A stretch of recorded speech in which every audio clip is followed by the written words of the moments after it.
Que el Señor les bendiga. Vamos a pasar al mensaje. El mensaje del día de hoy lleva como título, escuche bien, una iglesia indestructible. ¿Cuántos dicen amén? Amén. Una iglesia indestructible.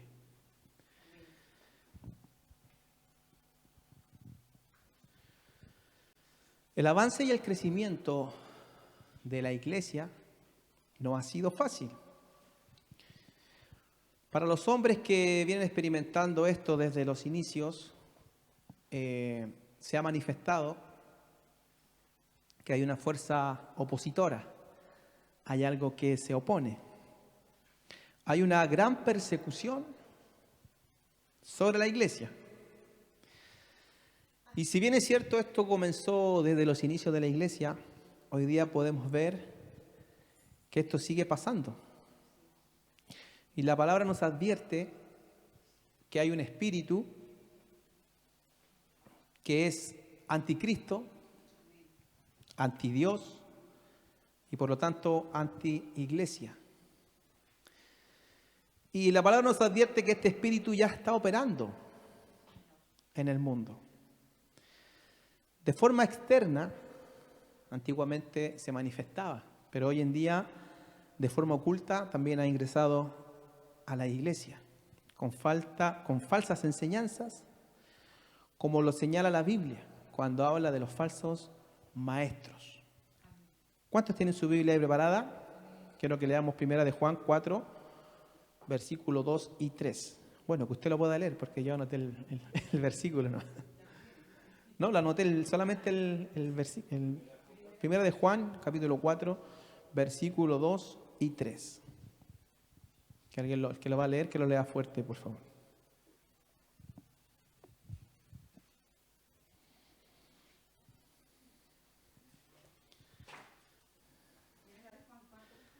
Capítulo 4, versículos 2 y 3. Dice, en esto conocer el Espíritu de Dios. Todo espíritu que confiesa que Jesucristo ha venido en carne es de Dios. Y todo espíritu que no confiesa que Jesucristo ha venido en carne no es de Dios. Y este es el espíritu del anticristo, el cual vosotros habéis oído que viene y que ahora ya está en el mundo. Imagínense que este espíritu ya está manifestado en el mundo desde esos tiempos. El espíritu del anticristo que se revela contra todo lo que es Cristo, Dios y lo que es iglesia. A pesar que este espíritu está operando desde los inicios de la iglesia, no ha podido cumplir su cometido. ¿Cuál es su cometido?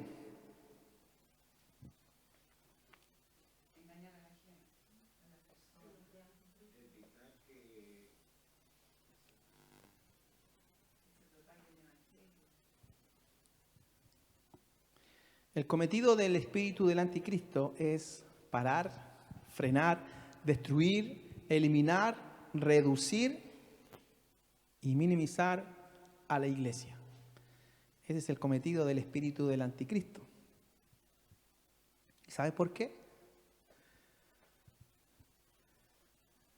Porque la iglesia tiene una forma de avanzar. Y esta forma está establecida por Dios. Así que si esta forma de avance está establecida por Dios, ¿qué va a suceder con la obra? No va a retroceder, no se va a eliminar, no se va a reducir, no se va a aplastar, no se va a minimizar, ni se va a destruir. Y si Cristo dijo que las puertas del Hades no prevalecerán contra la iglesia, y hasta el día de hoy la iglesia permanece vigente, es porque Dios no juega con sus palabras, sino que sus palabras son fieles y verdaderas. O podríamos pensar que la iglesia aún existe gracias a nosotros, los creyentes. Gracias a nuestros cultos, gracias a las alabanzas que entonamos, gracias a nuestras ofrendas. No, esa es la respuesta. La iglesia de Dios aún permanece justamente porque es de Dios. La iglesia de Dios permanece justamente porque es de Dios. Y lo que es de Dios permanece para siempre. Amén. Lo que es de Dios permanece para siempre. Ahora, ¿cuál es la evidencia que somos de Dios?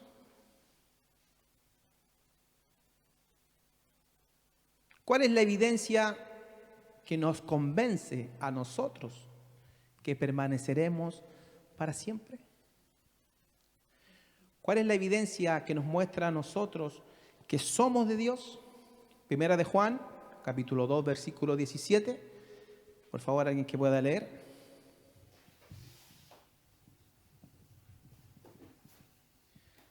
Dice, y el mundo pasa y sus deseos, pero el que hace la voluntad de Dios permanece para siempre. ¿Se da cuenta? ¿Quién permanece para siempre? El que hace la voluntad de Dios. Esta es la mayor evidencia que se puede manifestar en el hombre que realmente es de Dios. Imagínense ese hombre multiplicado por muchos, son los que conforman la iglesia verdadera. La iglesia verdadera está compuesta por hombres y mujeres que le pertenecen a Dios. Y como le pertenecen a Dios, hacen la voluntad de Dios. Y esa es la evidencia de que permaneceremos para siempre, haciendo la voluntad de Dios. Amén. Hechos capítulo 4 relata lo que pasó con aquellos que realmente habían creído. Así que le voy a invitar a que busque Hechos capítulo 4. Vamos a dar lectura del versículo 32 en adelante. Voy a leer hasta el 35 y me voy a detener. Dice así la palabra del Señor. Y la multitud de los que habían creído eran de un corazón y un alma. Y ninguno decía ser suyo propio nada de lo que poseía, sino que tenían todas las cosas en común. Y con gran poder los apóstoles daban testimonio de la resurrección del Señor Jesús, y abundante gracia era sobre todos ellos. Así que no había entre ellos ninguno necesitado. Esta necesidad que habla aquí es una necesidad física o espiritual. Física. Así que no había entre ellos ninguno necesitado, porque todos los que poseían heredades o casas las vendían y traían el precio de lo vendido y lo ponían a los pies de los apóstoles, y se repartía a cada uno según su necesidad.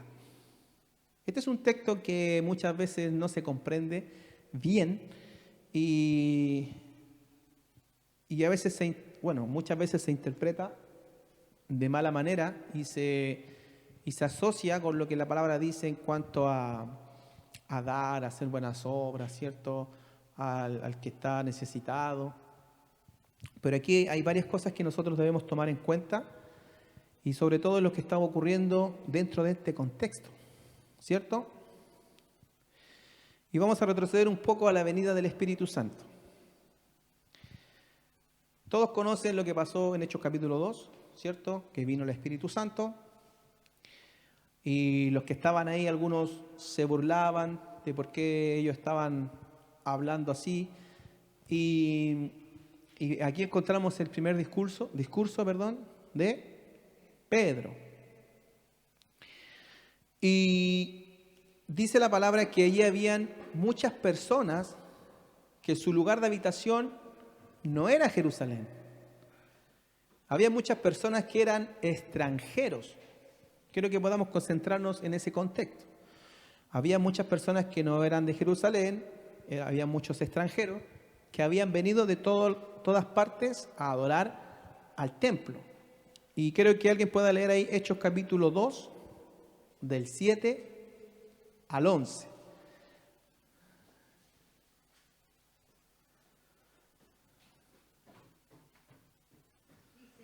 Y estaban atónitos y maravillados, diciendo, mirad, ¿no son galileos todos estos que hablan?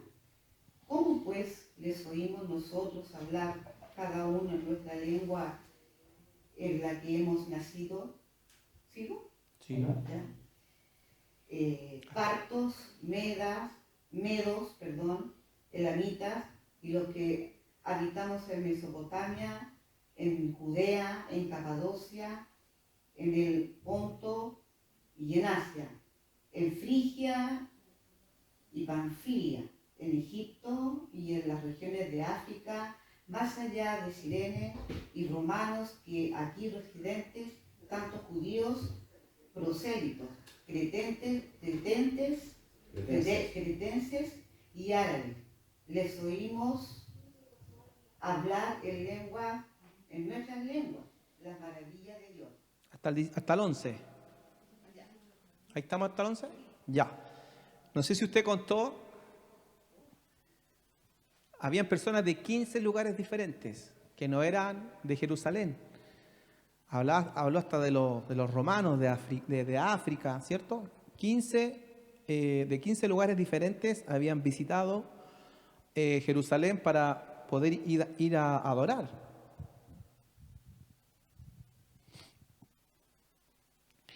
Lo que tenemos que entender nosotros, que después del discurso de Pedro, dice la palabra, que se convirtieron ¿cuántas personas? 3.000 personas. Y usted podrá comprender que todos los que se convirtieron no eran de Jerusalén. Sí habían algunos de Jerusalén, pero la mayoría eran de otras regiones. Entonces, como ellos se convirtieron, ¿qué nos dice Hechos capítulo 2? Que permanecieron juntos. Y todos los días en el templo. Todos los días. Y eso que nos da evidencia que los que se convirtieron se quedaron en Jerusalén. No volvieron a sus regiones, porque permanecieron juntos, dice la palabra, y comenzó a expandirse la iglesia. Ahora, ¿por qué surge esta necesidad? Porque si bien es cierto, los que moraban en Jerusalén tenían sus casas, tenían sus terrenos, sus heredades, sus trabajos, sus familias, pero muchos de los que se convirtieron quedaron absolutamente desprotegidos de sus familias, muchos perdieron sus trabajos y muchos fueron rechazados también por su familia, por haberse convertido al cristianismo. Entonces, en este contexto es aquí que se genera esta necesidad, ¿cierto? Pero dice que los discípulos se hicieron cargo de esta necesidad, pero ellos supieron la necesidad no de toda la gente, sino de los que nos dice Hechos capítulo 4:32, de los que habían creído. ¿Y cómo sabían ellos quiénes eran los que habían creído y los que no habían creído?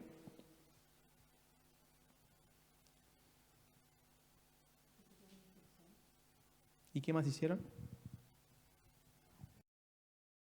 Porque estaban juntos y permanecieron todos los días juntos en el templo, escudriñando, comprendiendo la doctrina de los apóstoles. Su acción dio a entender a los apóstoles quiénes eran los que realmente habían creído y quiénes no eran los que habían creído. Y dice aquello muy importante en el versículo 32, dice, y la multitud de los que habían creído era de un solo corazón y un alma. Mire la unión que se produjo verdadera en los que habían creído, de un solo corazón y un alma. Y ninguno decía ser suyo propio nada de lo que poseía, sino que tenían todas las cosas en común.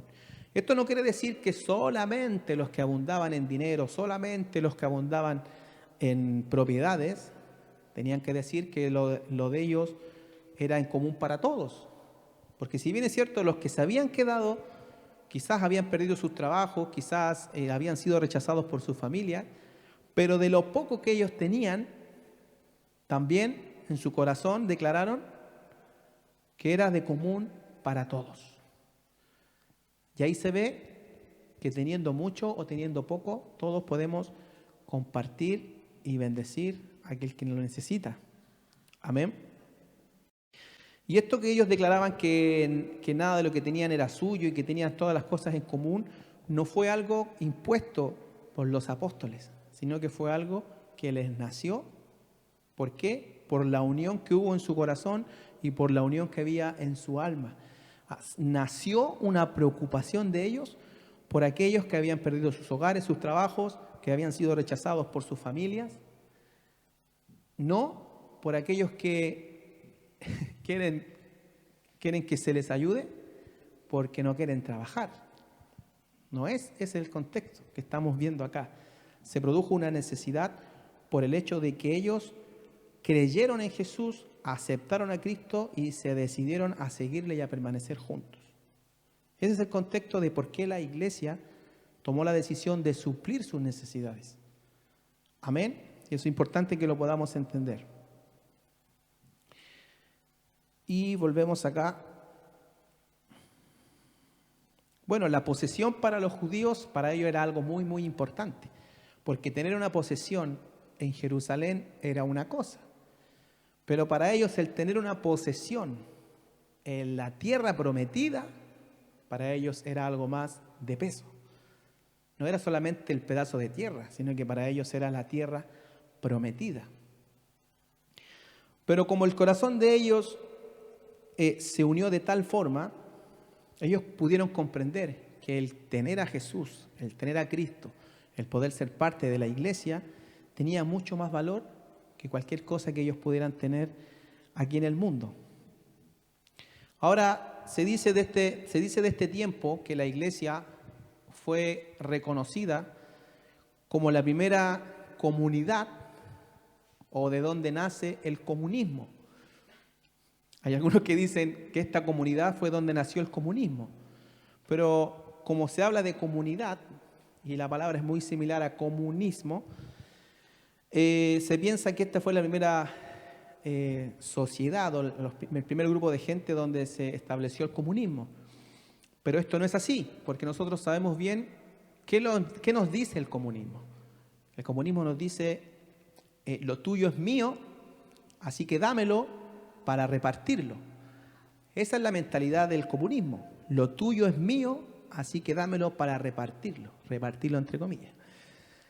La comunión de los hijos de Dios, el cristianismo, tiene que ver con que el cristiano reconoce que todo lo que tiene viene de Dios y voluntariamente lo da para que pueda repartirse entre los hermanos.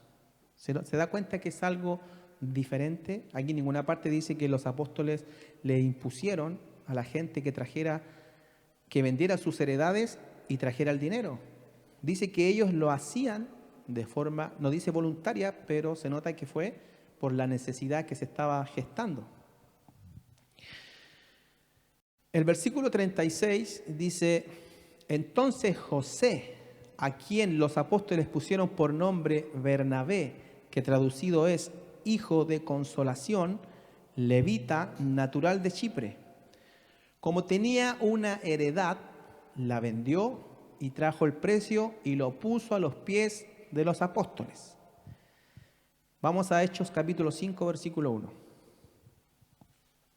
Pero cierto hombre llamado Ananías, con Zafira su mujer, vendió una heredad y sustrajo del precio, sabiéndolo también su mujer, y trayendo solo una parte, la puso a los pies de los apóstoles. Aquí vemos dos personas Bueno, voy a contar a los dos hombres, pero lo segundo era un hombre y una mujer, eran 3 personas, pero voy a contar a los 2 hombres que cometieron esta acción. Vemos a 2 personas realizando la misma acción, ¿cierto? Tanto José como Ananías, pero con corazones totalmente diferentes, con propósitos diferentes y por consecuencia resultados diferentes. Quiero explicar un poco lo que sucedió acá. Bernabé, ¿cierto? José llamado Bernabé, pudo ver la necesidad que se gestó. Entonces él tenía una heredad, fue y la vendió y puso el dinero a los pies de los apóstoles para que eso fuera repartido a los hermanos que estaban en necesidad. Esto tiene que haber traído una admiración sobre él de los demás. Tienen que haber dicho, mira, él vendió su heredad y la dio a los apóstoles, qué buena acción hizo. Y tuvo que haber tenido un reconocimiento que yo pienso que jamás él buscó, solamente actuó en el amor que había sido depositado en él. Pero Ananías vio esta acción y también quiso hacer lo mismo, pero con otro corazón. Su intención no era que su heredad pudiera suplir las necesidades de los necesitados, sino que su intención era que al vender esa heredad y donar para los que necesitaban, era recibir una admiración, un reconocimiento, que también pudieran decir lo mismo de él. Decir, wow, mira lo que hizo Ananías, vendió su heredad y dio el precio a los apóstoles. Y vemos que lo que sucedió aquí fue totalmente diferente con Ananías y Zafira que lo que sucedió con José. Vamos a leer de nuevo el versículo 2 para seguir avanzando con el 3. Dice, y sustrajo del precio, sabiéndolo también su mujer, y trayendo solo una parte, la puso a los pies de los apóstoles. Versículo 3, y dijo Pedro, Ananías, ¿por qué llenó Satanás tu corazón para que mintieses al Espíritu Santo y sustrajeses del precio de la heredad? Versículo 4, reteniéndola, ¿no se te quedaba a ti? Y vendida, ¿no estaba en tu poder? ¿Por qué pusiste esto en tu corazón? No has mentido a los hombres, sino a Dios. ¿Se da cuenta que el apóstol en ningún momento le dice que era obligación para él venderla?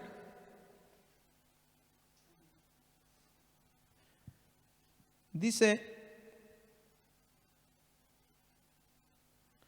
mentiste al Espíritu Santo y sustrajiste del precio de la heredad.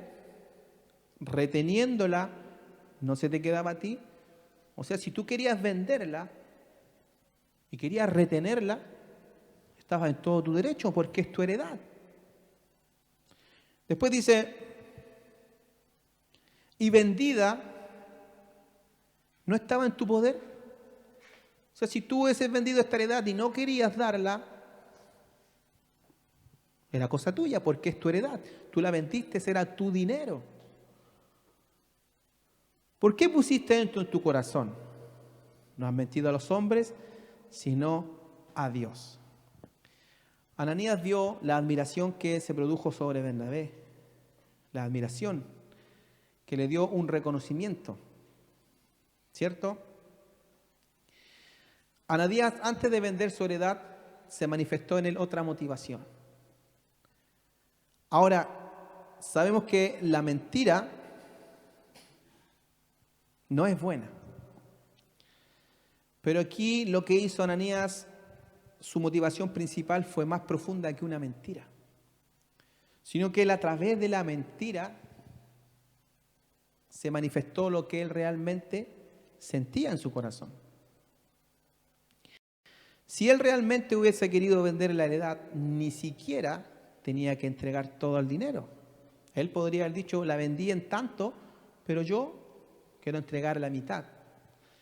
Y lo que él quería era que todos pensaran que él la había vendido a ese precio y que estaba entregando todo el dinero. No quería ser menos que Bernabé, que José Bernabé. Él quería el reconocimiento, pero no estaba dispuesto a poner todo lo que tenía al servicio de la comunidad. No estaba dispuesto a poner todo el dinero que le pertenecía al servicio de la necesidad. Versículo 5. Al oír Ananías estas palabras, cayó y expiró. O sea, murió. Y vino un gran temor sobre todos los que lo oyeron. Y levantándose los jóvenes, lo envolvieron y sacándolo, lo sepultaron. Pasando un lapso como de 3 horas, sucedió que entró su mujer, no sabiendo lo que había acontecido. Entonces Pedro le dijo, dándole una oportunidad a ella, dime, ¿vendiste en tanto la heredad? Y ella dijo, sí, en tanto. ¿Qué tenía que haber dicho ella? No, la verdad que no la vendimos tanto. Pero igual nos pusimos de acuerdo con Ananías que íbamos a entregar esta parte y eso tenía que haber dicho. La verdad. Y Pedro le dijo, ¿por qué convinisteis en tentar al Espíritu del Señor? He aquí a la puerta los pies de los que han sepultado a tu marido y te sacarán a ti. Al instante ella cayó a los pies de él y expiró. O sea que también murió. Y cuando entraron los jóvenes la hallaron muerta y la sacaron y la sepultaron junto a su marido. ¿Has pensado tú que estas 2 personas murieron por mentirle a Dios? Por tentar al Espíritu.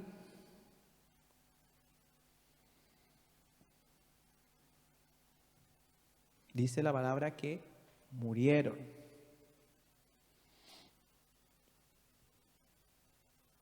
No fue la mentira, como yo les decía, sino que fue lo que pusieron en su corazón.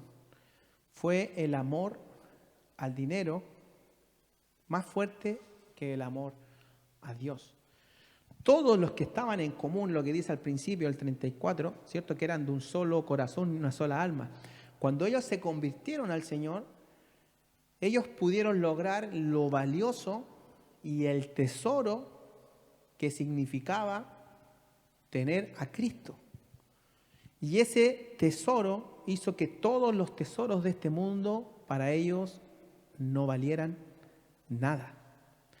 Por eso que se pudieron despojar de sus posesiones, porque entendieron que el mayor tesoro ya lo tenían, ya lo habían conocido. Pero no fue lo que pasó con Ananías y Zafira. Ellos no lograron comprender que también tenían la oportunidad de reconocer a Jesús, de creer en Él y saber lo importante y lo valioso que Él es. Pero ¿qué pasó? Amaron más el dinero que les brindó su posesión. No fueron capaces de despojarse. ¿Cuánto sale una heredad ahora, Gustavo, un terreno, una casa grande? ¿Cuántos millones se podría pedir por una casa?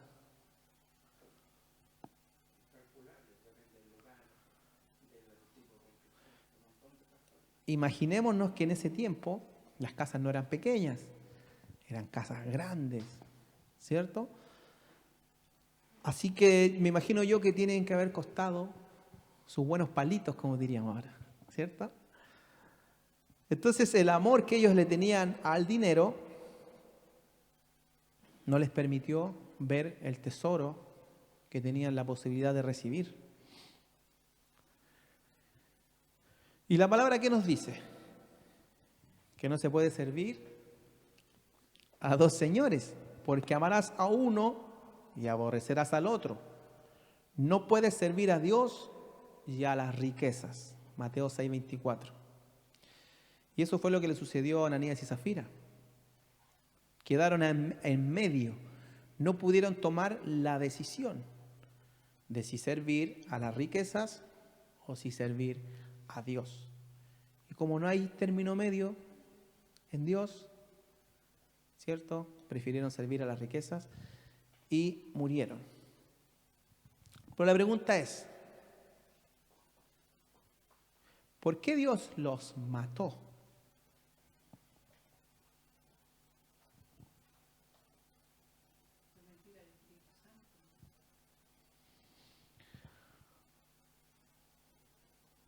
Si nosotros pensamos, si eso sucediera hoy,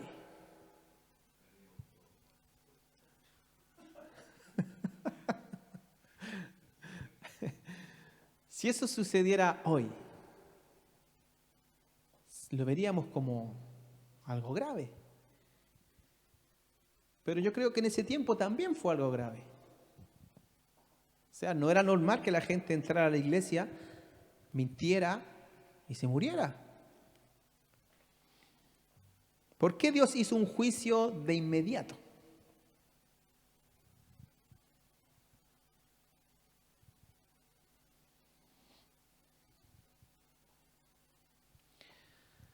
¿Sería normal que hoy en día las iglesias estuvieran llenas de funerales por causa de la gente que le miente a Dios?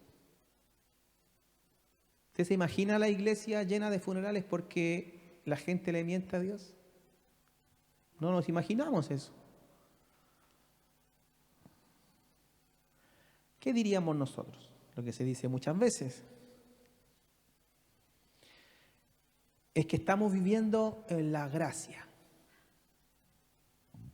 ¿Es verdad o es mentira eso? ¿Es verdad? Estamos viviendo en la gracia. ¿Y ellos en qué estaban viviendo en ese tiempo? ¿Estamos de acuerdo? Es que ahora contamos con la bondad y la misericordia de Dios. ¿Y ellos no?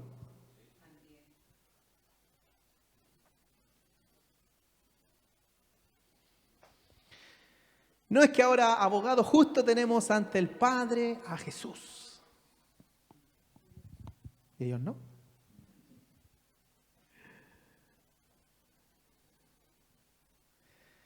Bueno, es que ellos no estaban en la misma condición que nosotros. Estamos hablando de los inicios de la iglesia, donde los apóstoles comenzaron a transmitir el fundamento que había sido puesto sobre ellos.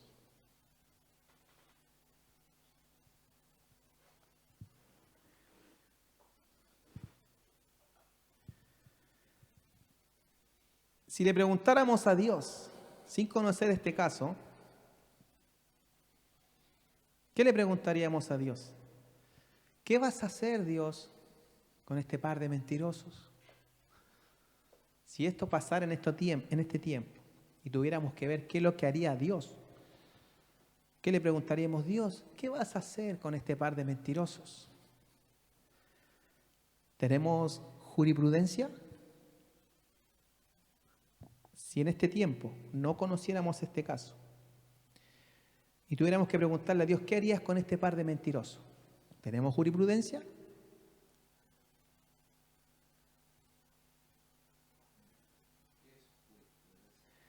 Es ver qué es lo que hizo Dios en otro tiempo en donde sucedió lo mismo.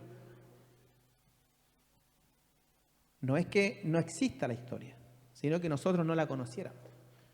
¿Tenemos jurisprudencia? Sí, porque está la historia.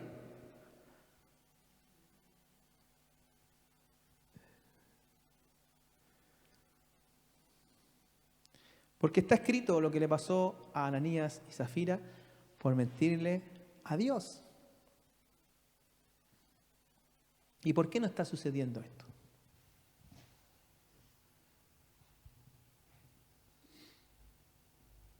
Es difícil en realidad.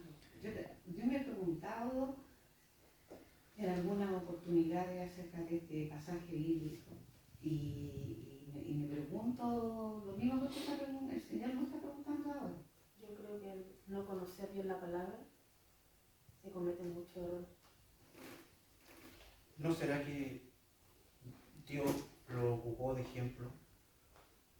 Yo creo que sí. Para decir que, para transmitir la enseñanza de que era tan grave mentirle a Dios que la muerte lo usó a ellos para explicar que la muerte física que es menos grave que la muerte espiritual y que todas las generaciones que vieron eso lo iban a transmitir y no lo iban a hacer, y lo que se iba a conseguir es que la gente no muriera espiritualmente. Amén. Mira lo que dice el versículo 11. Y vino gran temor sobre toda la iglesia y sobre todos los que oyeron estas cosas. ¿En qué otro versículo dice? En el 5. Al oír Ananías estas palabras cayó y expiró, y vino un gran temor sobre todos los que lo oyeron. O sea, lo primero que Dios quería transmitir a estas cosas es que la iglesia debía tener el temor de Jehová. Cuando hablamos de temor, obviamente no hablamos de terror ni miedo. Es un temor diferente que ya vamos a explicar. También lo que Dios quiso mostrar en esto es que la iglesia, los que creyeron y los que eran de un solo corazón, se tomaron muy en serio lo que estaban haciendo. Se tomaron muy en serio de comprender quiénes eran ellos ahora que habían creído en Cristo. Se tomaron muy en serio la doctrina de los apóstoles. Se tomaron muy en serio que debían imitar a Cristo. Se tomaron muy en serio qué papel debían cumplir ahora como hijos de Dios, como creyentes en Jesús y como parte del cuerpo de Cristo. Que el cuerpo de Cristo es la iglesia. Amén. Versículo 12. Por la mano de los apóstoles se hacían muchas señales y prodigios en el pueblo, y estaban todos unánimes en el pórtico de Salomón. De los demás, ninguno se atrevía a juntarse con ellos, mas el pueblo los alababa grandemente. Mire, aquí dice, de los demás, ninguno se atrevía a juntarse con ellos. Era obvio, po. Era obvio que no se querían juntar. Gran temor vino. ¿Qué temor? Dios quería causar ese temor, que no era un temor, como decíamos, que causara, no es un temor que nos causa dejar a Dios. Es un temor que nos aleja del pecado. El temor de Jehová no es un temor que nos aleja de Él. Porque cuando nosotros comparamos el temor con el miedo, es cuando estamos sintiendo que algo nos puede hacer mal, algo nos puede dañar, algo nos puede perjudicar. Ese es el miedo. Pero el temor de Jehová, como es el temor de Jehová, tenemos la convicción que nada de lo que Jehová nos puede dar es algo malo, sino que ese temor nos ayuda a alejarnos del pecado. Porque si el temor es de Jehová, ¿es bueno o es malo?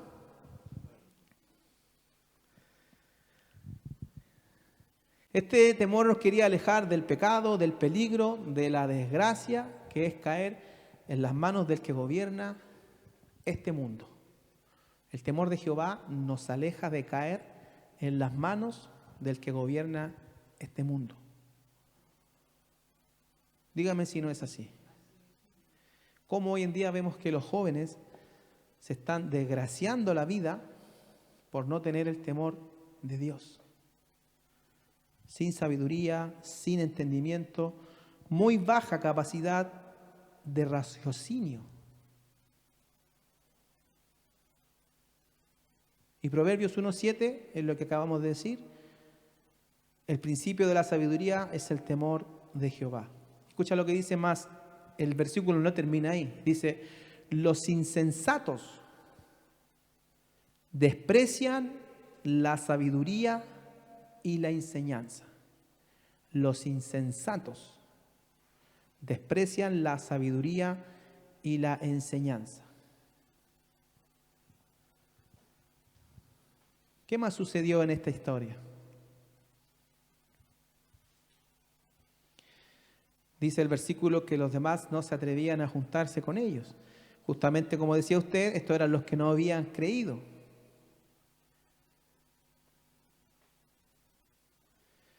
Yo me imagino la siguiente oferta. Cierto que nosotros cuando predicamos el Evangelio, decimos, cree en el Señor y serás salvo. Echa tus cargas en Dios, Él te hará descansar. Venid todos los que estéis cargados y trabajados, ¿cierto? Con Dios, todo lo bueno y nada malo.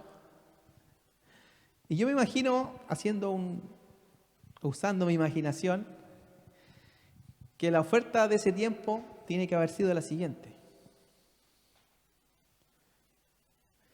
Cree en el Señor Jesucristo y serás salvo. Pero tienes que creer de verdad, porque si mientes, morirás.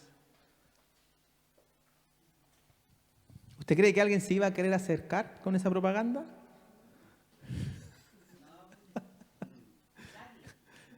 ¿Y no era lo que estaba sucediendo? No se atrevían a juntarse con ellos. No, porque dicen que si creo en Jesús voy a ser salvo. Pero tengo que creer de verdad, porque si miento, voy a morir. Entonces, ¿quiénes eran los que no se acercaban? Los que no creían, los que no querían tomar esto en serio. La decisión, esta oferta, digámoslo así, que estaban haciendo los apóstoles, era algo serio, algo de verdad, algo que había que tomar con responsabilidad. Creer que Dios envió a su Hijo, creer que Jesucristo fue crucificado, creer que a través de Él tengo salvación, creer que a través de Él puedo restaurar mi relación con Dios, creer que soy el cuerpo de Cristo, creer que tengo una misión de predicar el Evangelio, tenía que ser de verdad. No podía ser algo a medias. Hoy día sí quiero predicar. No, pero mañana no, porque me siento mal. Hoy día sí quiero ir a la iglesia. Hoy día estoy bien. Voy a cantar, alabar al Señor. Pero el próximo domingo no, me duele la cabeza, así que hoy día no voy a ir. Hoy día sí voy a participar del estudio. Porque hoy día sí estoy más creyente que nunca. Hoy día me siento más cristiano que nunca.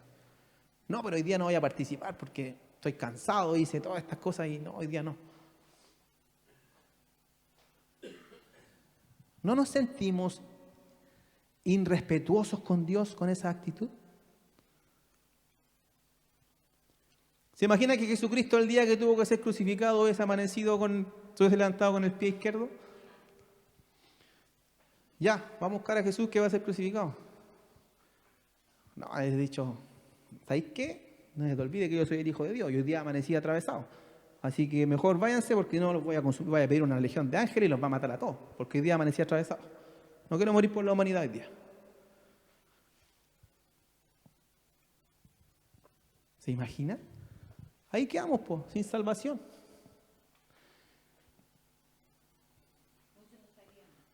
No, ¿qué voy a morir por? ¿Qué voy a morir por esta humanidad? ¿O acaso Dios no sabe que muchas veces queremos estar con todo y a veces no queremos estar? Va a estar viviendo toda la vida tratando de que estos cabezones entiendan que tienen que meterse con todo esto, que esto es verdadero, esto es poder de Dios. Y yo voy a morir para estar ahí abogando todos los días, Señor, pero mira, yo morí, míreme mis heridas. No quiero morir por esto. No se toman nunca las cosas en serio. ¿Se imaginan si Jesús hubiese amanecido con el pie izquierdo? Ahora, ¿cuáles son los ejemplos que nos da Jesús en la palabra? Siempre nos habla que lo más importante para Él fue siempre hacer la voluntad de su Padre. Ahora me llama la atención de que Él nos estableció como su cuerpo aquí en la tierra. Y como su cuerpo aquí en la tierra, ¿qué deberíamos buscar nosotros? Hacer primeramente la voluntad de Dios. O sea, esto nos dice que Dios no quiere obligar a ninguno a estar aquí. Dios no quiere que ninguno se sienta obligado a estar aquí, sino que si está aquí es porque comprendió en realidad qué significa ser hijo de Dios, qué significa haber creído al sacrificio de Jesús, qué significa que Dios nos haya dado una oportunidad de ser redimidos y restaurar nuestra relación con Dios.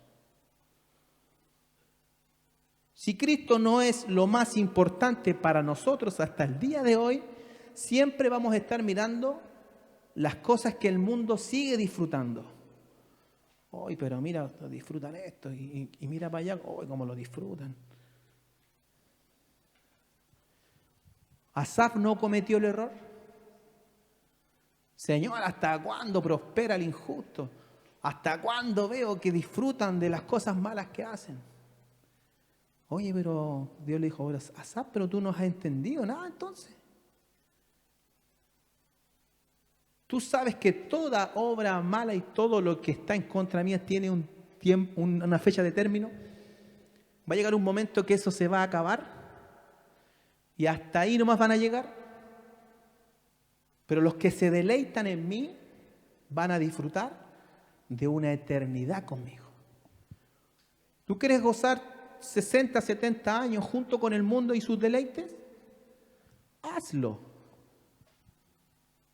Pero no pidas nada más de eso. Si tú quieres vivir por esta causa, con la convicción de lo que nos espera es mejor, bienvenido. Yo te amo, dice Dios. Yo te envío al Espíritu Santo. Yo miro a Jesucristo cuando te miro a ti. Puedo verte santificado porque Jesucristo está en ti. Puedo verte sin pecado porque Jesucristo está en ti. Y puedo ver que cada acción que tú haces es para agradarme. Pero porque tú lo decidiste, porque tú entendiste qué es mejor para ti. Dios, cuando estableció el plan de salvación, no lo hizo como así, como a ver si resulta. Voy a ir a ver si el plan de salvación y voy a ir ajustando en el camino, a ver si sale, a ver si sale bueno esto. No, lo de Dios es siempre perfecto, hermanos. Lo de Dios es siempre perfecto. Y la única forma de que nosotros podamos formar parte de su plan perfecto, primeramente es que nos reconozcamos imperfectos y que podamos actuar en perfección por Jesús, no por nosotros. Dios nos dice, mira, lo único que tú tienes que hacer es tomar la decisión verdadera. Ahí nosotros debemos recordar el dicho, el querer es poder. No, si el querer es poder. Si tú quieres, puedes. No con tus fuerzas, pero con las mías. Pero tienes que querer. Amén.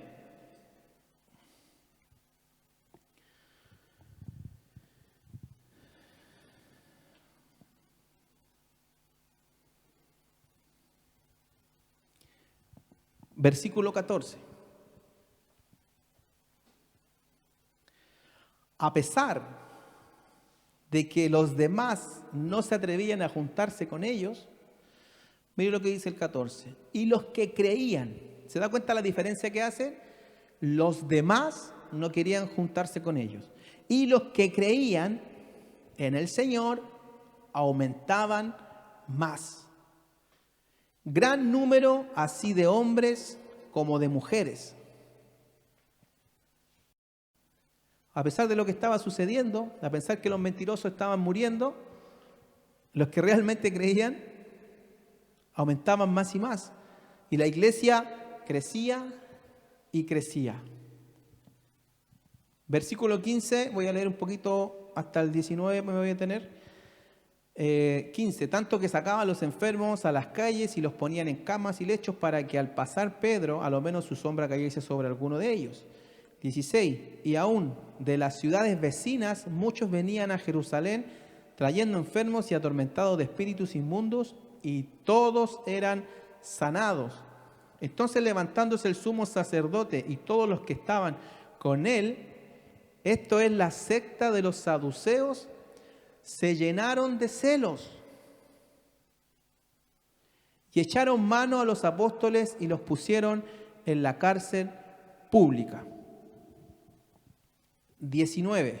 Mas un ángel del Señor, abriendo de noche las puertas de la cárcel y sacándolos, dijo. Mira, que hay algo que debemos, un puntito que debemos nosotros entender. La secta de los saduceos no creían en la resurrección, pero tampoco creían en los ángeles. Y es curioso que aquellos seres en los cuales ellos no creían, bastó solo uno que fue enviado con el poder de Dios y sacó de la cárcel a los apóstoles sin que nadie se diera cuenta. Ese mismo ser en los que estaban en el poder no creían, que no existían los ángeles, fue lo mismo que Dios usó para sacar a sus apóstoles de la cárcel, y a uno solo. ¿Cómo habrán reaccionado los saduceos al enterarse cuando sucedió esto?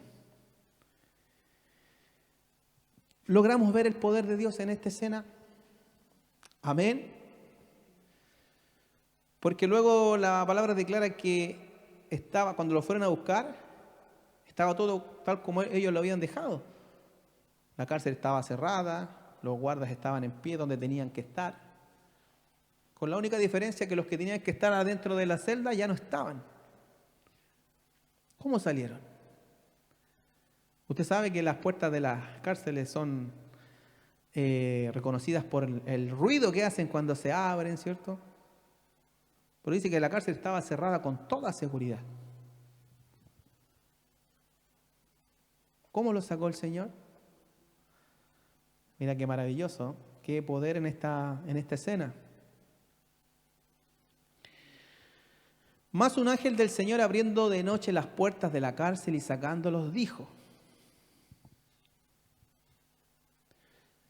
Id y puestos en pie en el templo, anunciad al pueblo todas las palabras de esta vida. Luego de haber sido azotados, encarcelados y un montón de peripecias que tuvieron que pasar, mira lo que les dijo el ángel: yo los libero y vayan a pasar la pena, el trauma, la tranca que esto les causó. Háganse nanay. Sana, sana, colita de rana. Si no sana hoy,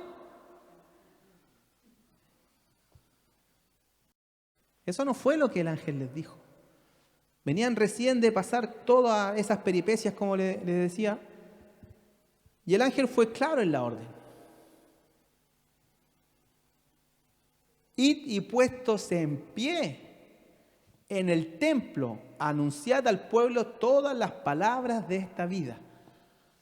Ni siquiera les dijo: esperen que pase un poco aquí la persecución, váyanse, escóndanse y luego... No, el propósito de que el ángel los liberara no era para que en su condición humana o en el dolor humano que ellos pudieran sentir, lo dejaran de sentir. No fue ese el propósito por el cual el ángel los sacó de la cárcel. El propósito por el cual los sacó era para que ellos pudieran seguir haciendo la voluntad de Dios, que les había sido encomendada. Ir y predicar. Id en pie en el templo, anunciad al pueblo todas las palabras de esta vida. Versículo 21. Y habiendo oído esto,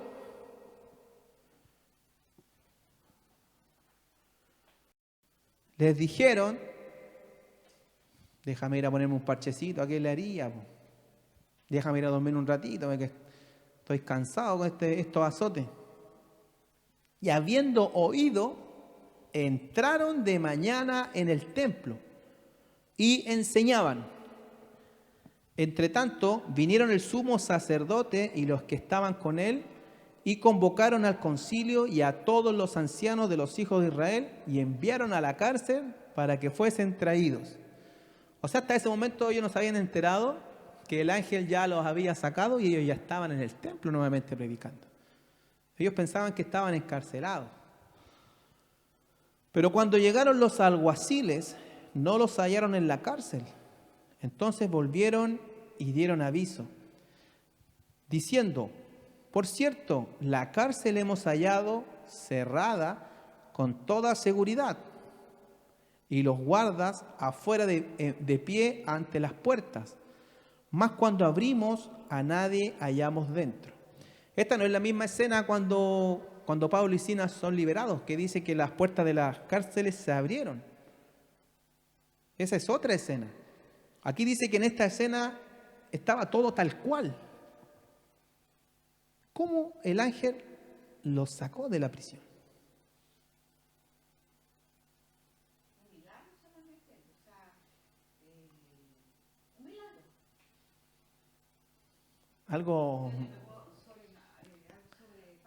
Algo maravilloso, algo divino pasó con ellos, porque nada de la seguridad se había tocado, se había movido.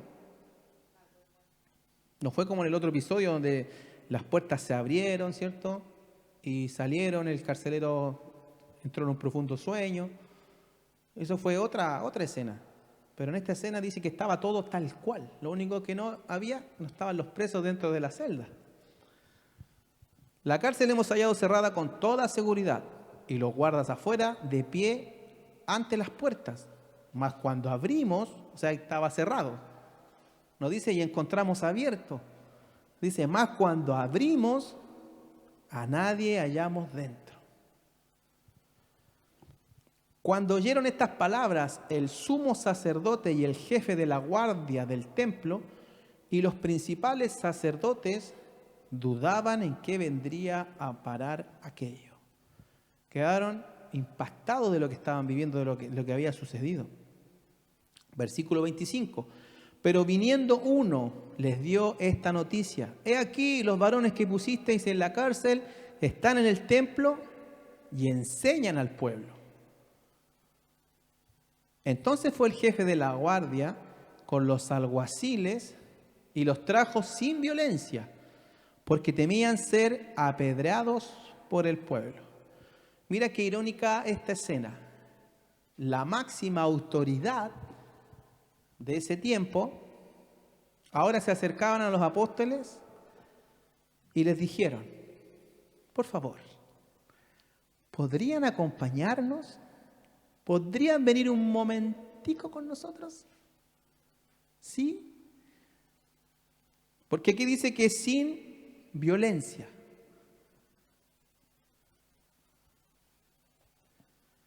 Versículo 27.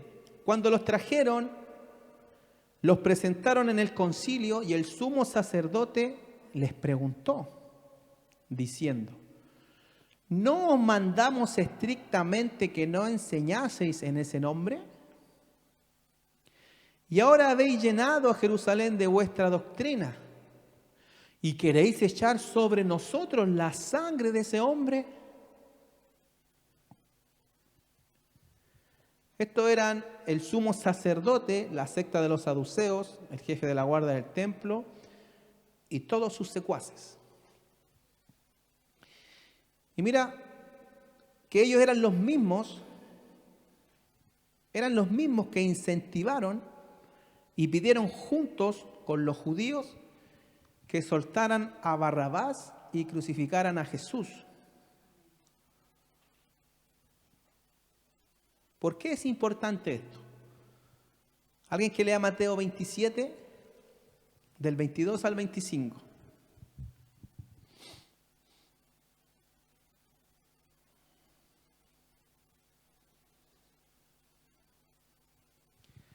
Mateo 27, del 22 al 25.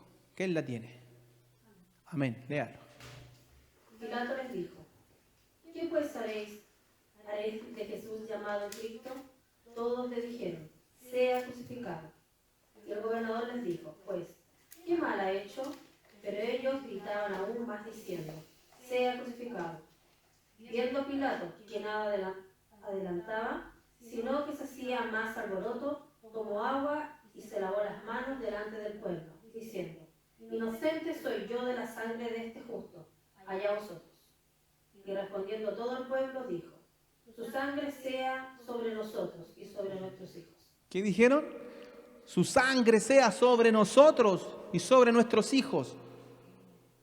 Miren lo que están declarando ahora. Ahora habéis llenado a Jerusalén de vuestra doctrina y queréis echar sobre nosotros la sangre de este hombre. Bueno, ¿no fue lo que pidieron ellos cuando pidieron que lo crucificaran? Que su sangre caiga sobre nosotros, sobre nuestros hijos. Y ahora se estaban quejando. Queréis echar sobre nosotros la sangre de este hombre, pero si ustedes lo pidieron. Ustedes fueron los que pidieron que su sangre cayera sobre ustedes. Y no solo sobre ustedes, sobre sus hijos. Y ahora que está sucediendo, no quieren.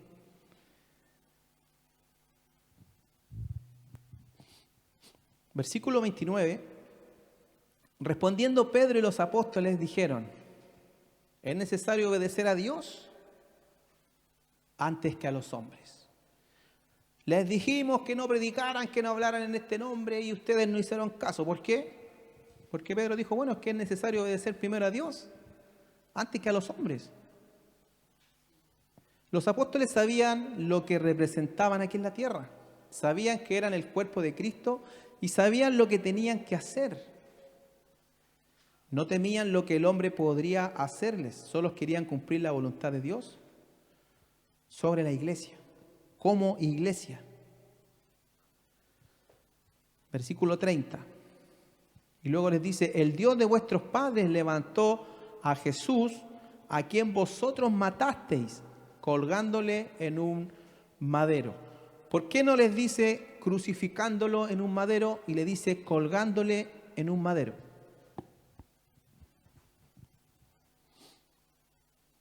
De que Pedro quería meter el dedo en la llaga. Porque la ley, ¿qué decía? Deuteronomio 21-23, maldito todo el que es colgado en un madero. A esa palabra le estaba haciendo referencia a Pedro. Por eso le dijo, ¿quién vosotros matasteis colgándole en un madero? Tratándolo como un maldito. El Dios de nuestros padres levantó a Jesús y vosotros lo colgasteis tratándolo como un maldito. Porque su ley dice que todo el colgado es maldito. Pero mira la grandeza de Dios, le dice Pedro. A este, al que ustedes colgaron y lo hicieron maldito, Dios ha exaltado con su diestra por príncipe y salvador, para dar a Israel arrepentimiento y perdón de pecados. Al que ustedes colgaron e hicieron maldito, al que a ustedes no le importó que su sangre fuera derramada sobre ustedes y sobre sus hijos, les tengo la noticia que es a quien Dios levantó para dar arrepentimiento y salvación. Y esa sangre que ustedes dijeron que cayera sobre ustedes y ahora no quieren, es la única sangre que a ustedes les puede dar salvación.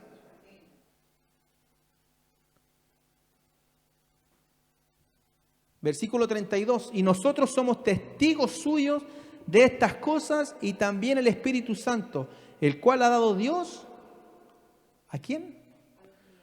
A los que le obedecen. Todos los que creyeron, ¿qué hacían en el versículo 32 del otro capítulo? Obedecían, era de un solo corazón y de una sola alma. Versículo 33. Ellos oyendo esto, se enfurecían y querían matarlos. Ni siquiera tuvieron la capacidad de reconocer que habían cometido un error. En vez de rendirse a los pies de Jesús, su ego y sus ansias de poder los llevaron a enfurecerse. Y querían matar a los apóstoles que le estaban encarando que ellos habían sido culpables de matar al Hijo de Dios. Versículo 34. Entonces, levantándose en el concilio un fariseo llamado Gamaliel, doctor de la ley, venerado de todo el pueblo, mandó que sacasen fuera por un momento a los apóstoles. Este Gamaliel fue usado por Dios para interceder por los apóstoles, para que no les diera muerte. Y este Gamaliel es el mismo que enseñó al apóstol Pablo, que dice que fue instruido a los pies de Gamaliel. Él fue el que le enseñó todo lo que es la ley del judaísmo, el fariseísmo, que él se declara fariseo de fariseos. Pero en esta oportunidad él fue usado por Dios para detener, para que no se llevara a cabo la muerte de los apóstoles. Y él dice que comenzó a hablarles a ellos y les dijo, mira, en cierto tiempo se levantó tal persona que dijo que lo de él era de Dios y todo, pero como no era de Dios, duró un tiempo y se deshizo solo. Después le dijo, acuérdense de este otro que también se levantó diciendo que su obra era de Dios y estuvo aquí y allá, pero como no era de Dios, se desvaneció sola. Y después en el versículo 38 les dice, y ahora os digo, apartaos de estos hombres y dejadlos, porque si este consejo o esta obra es de los hombres, se desvanecerá. Mas si es de Dios, no la podréis destruir. ¿No seáis tal vez hallados luchando contra Dios? Gamaliel, a pesar de ser un fariseo y de practicar la ley judía, él tenía claro que las cosas que eran de Dios no se podían detener. Las cosas que eran de Dios continuaban avanzando siempre. Entonces les dio el consejo y dijo, ¿saben qué? No se metan con estos hombres porque si lo que ellos están haciendo no es de Dios, esto se va a detener solo. Pues tengan cuidado porque si esto es de Dios, no vaya a ser que ustedes estén luchando contra Dios. Versículo 40. Y convinieron con él y llamando a los apóstoles, mire, después de azotarlos, primero les dicen, ¿pueden venir con nosotros, por favor? Después cuando están allá, lo azotan y dice, les intimaron que no hablasen en el nombre de Jesús y los pusieron en libertad. Mire qué justicia más injusta de estos hombres. Los azotaron así como les vamos a dar una lección a esto, para que les vamos a amenazar, para que no hablen más en el nombre de Jesús, y los pusieron en libertad. Versículo 41. Y ellos salieron de la presencia del concilio, amedrentados y sin ganas de seguir predicando. Eso dice.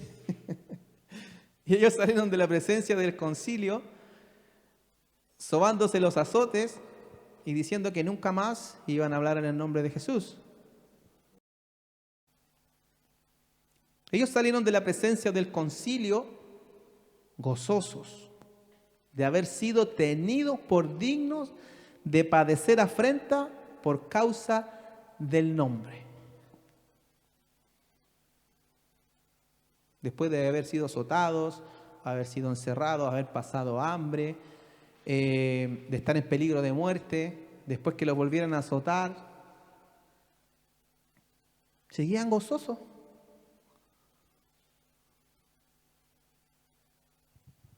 ¿Ese es el gozo humano o es el gozo divino que estaba en ellos?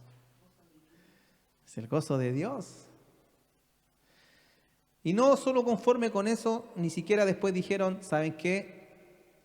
Como nos sucedió esto, vamos a estar pendientes, vamos a ir calculando qué es lo que va sucediendo, vamos a volver al templo, no sé, un día, y como se vayan dando las cosas, vamos a aumentar otro día para que sigamos predicando y no nos vuelva a pasar esto. Ni siquiera causó eso en ellos. Porque el versículo 42, después de irse gozosos y padecer esta afrenta por causa del nombre, dice en el 42 que todos los días en el templo y por las casas no cesaban de enseñar y predicar a Jesucristo. Todos los días en el templo y por las casas no cesaban de enseñar y predicar a Jesucristo. No fue una vez a la semana, no fue una vez al mes, sino que todos los días ellos estaban en el templo.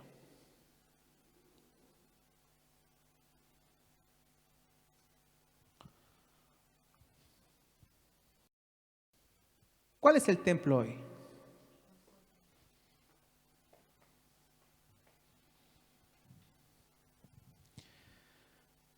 Nosotros somos el templo.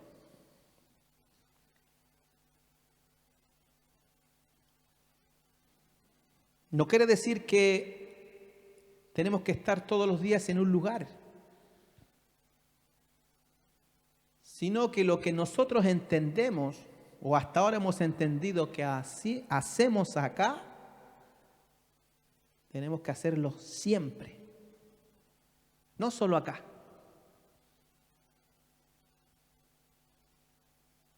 Porque somos el templo.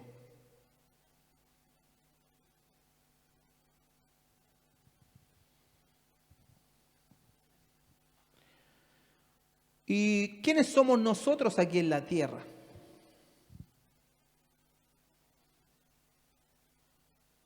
Somos la iglesia de Dios, que le pertenece. No se va a detener. No hay poder alguno que pueda frenar el avance de la iglesia. Tengamos un gozo absoluto cuando venga persecución por causa del Evangelio.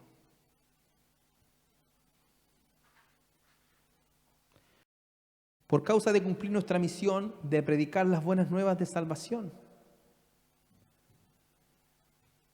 Y que cada día nuestra convicción sea más profunda. Y podamos ser de los que han creído de verdad. ¿Cuál era la evidencia de haber creído de verdad?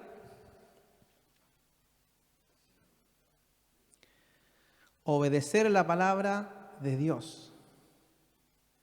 Eso muestra que nosotros le pertenecemos a Él y no al maligno. Mira todas las cosas que tuvo que sufrir la iglesia en sus inicios. Y nosotros hoy en día, por la voluntad de Dios, formamos parte de esa iglesia. Amén. Tenemos que estar dispuestos a padecer persecución por su nombre. Debemos trabajar cada día para que nuestro corazón y nuestra alma pueda unirse. Y todos estemos con una disponibilidad de más que recibir, dar. Pues la palabra lo dice, es mejor dar que recibir. Si nosotros ya hemos recibido todas las bendiciones por Jesús, ¿qué nos queda por hacer? Dar. Dar, porque tenemos una bendición abundante de parte de Dios a través de Jesucristo, que nosotros debemos transmitir. Pero hoy entendió cuál era el motivo por el cual vendían sus posesiones y daban a los que no tenían. Ese era el motivo, porque si no la palabra más adelante no diría el que no trabaje, que no coma.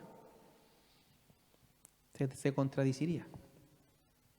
Así que como iglesia podamos ser fortalecidos en el Señor y saber que la iglesia ante el enemigo podemos representarla muy bien como el correcamino y el coyote.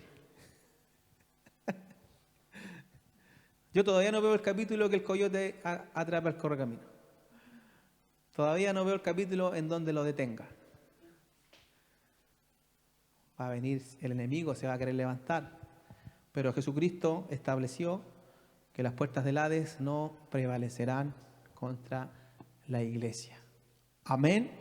Que el Señor les bendiga. ¿Cuántos reciben esta palabra? Que podamos día a día a esforzarnos y comprender qué significa que seamos la iglesia del Señor. Amén. Que el Señor les bendiga. Dar un fuerte aplauso al Señor si ha recibido esta palabra.